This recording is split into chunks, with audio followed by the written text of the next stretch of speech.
Muraho, muri iki gihe cy'itangira ry'amashuri ndashimira abafatanyabikorwa bose bakomeje kugira uruhare mu burezi bw'abana bose.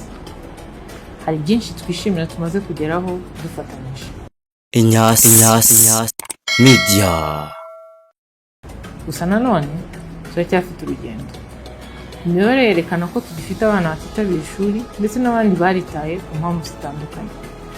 Iyo abana batiga ni amahirwe bo ubwabo n'imiryango yabo batakaza ndetse n'igihugu kiba gitakaza.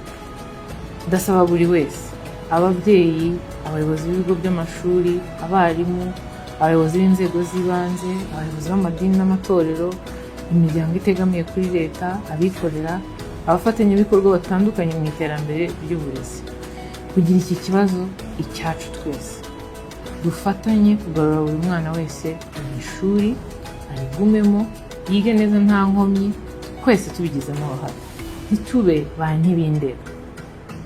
Babyeyi, mwohereza abana bagana ishuri kandi bajye bitabira ishuri buri munsi nta gusiba, gukererwa, kuko bibatera gutakara mu masomo bikanaba n'intandaro yo kurivamo burundu.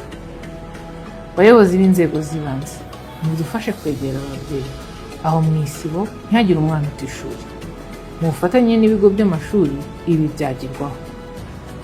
Barimo namwe abayobozi b'amashuri, ni ngombwa kwakirana ubwuzu abo bana bose ndetse by'umwihariko n'abafite ubumuga.